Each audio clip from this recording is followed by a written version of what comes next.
opposition to the use of force in Syria continues to build among senators in both parties. The Senate has now delayed a vote on a resolution authorizing a strike in Syria. What's at stake politically for the president? The director of the Marquette Law School poll, Charles Franklin, is back with us. Stranger. Good to see you. It's been a while. Good to be here. Yeah.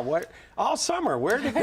It's gone already. Well, welcome back. So what was your reaction to the president's speech last night? Did he do what he needed to do? Well, you know, it's a very interesting speech. When it was scheduled, it was going to come the night before the Senate voted. With this sudden last-minute development with the Russians and Syria putting their chemical weapons under international control, it was a speech justifying military action, but one that says, first, we're going to pursue this diplomacy. So it really changed its nature.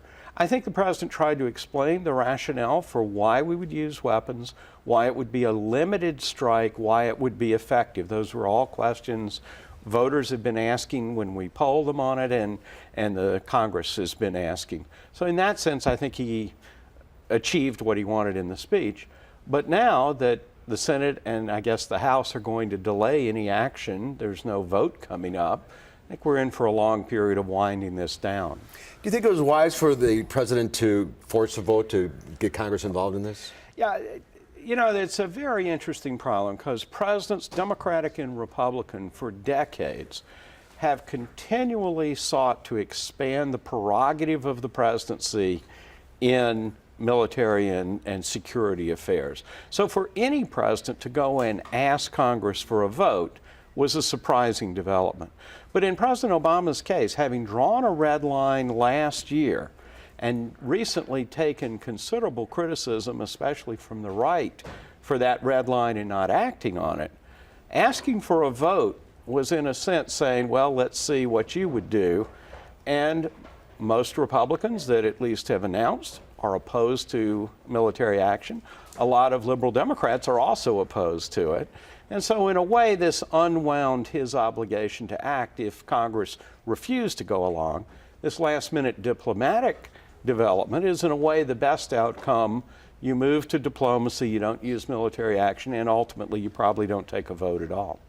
He really backed himself in a corner with the red line comment, didn't he? I think it's a great example of how a president can say something in the moment that seems like a sensible thing to say, but it obligates the president and the country to a stance on an issue that you may not have been fully prepared to do.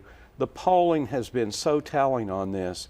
In the build-up to the invasion of Iraq and right after the invasion, 75% of the public approved of military action in Iraq. In this case, 60% are opposed, 30% are supportive across multiple polls. So we see a huge reversal in Americans' attitude towards Iraq 10 years ago, 10 years ago, and today. We're much more skeptical after 10 plus years of war. A little war weary, I think. Yes. All right. Interesting stuff, Charles. Thanks. We'll Thank see you you. soon. Good to see you. We'll see you again soon. I hope so.